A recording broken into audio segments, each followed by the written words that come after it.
All right, Doug, you want to be real about stuff? Yes, please.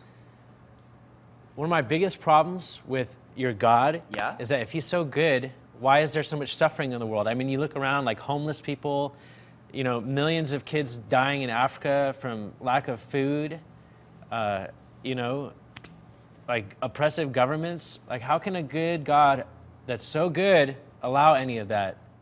It's a great question. I've had to struggle with that big time personally, and so I'm not sure if you're coming at that question from a personal standpoint or from more like a philosophical standpoint, but you've just asked me a very personal question to my life. So let me tell you a little bit of my story. Let me tell you about the worst day of my life. My father-in-law is in the passenger seat of our beat-up Honda, and we're driving down the freeway, and he's got pneumonia, and my wife's in the back seat holding him, and we're driving down the freeway, and he starts slamming his hand against the window and in pain. And so I just floor it, and we get to the hospital as fast as we can. As we get off the off-ramp, his head collapses against the window. Sandy's holding him. I'm running red lights. We pull up to the emergency room. They rush him in, and they let us see his body like 20 minutes later. We go into this side room, and there it is, his body. He's dead. Me, my wife, him, and I just bawl my eyes out. So why did God let that happen? Why did God let my father-in-law die on the way to the hospital from pneumonia? The answer is, I have no idea why, but you know what I do know? When I was bawling my eyes out right there in that room, God was with me in that suffering moment, in that bad tragedy of real life. God was comforting me right there. So what can I say to you? I don't know why bad stuff happens to you.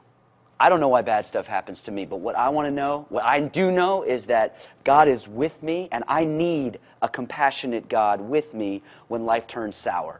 Because the truth is that you're going to suffer, I'm going to suffer, and the only real decision we have is, do we want God to suffer with us, or do we want to do that alone?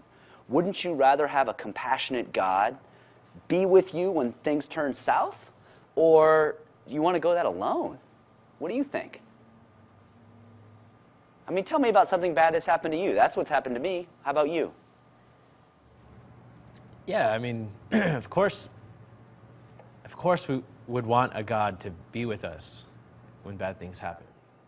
Okay, well, let's take it from there. Why don't we say, God, I would like you to be with me in my suffering. Why don't you give God permission?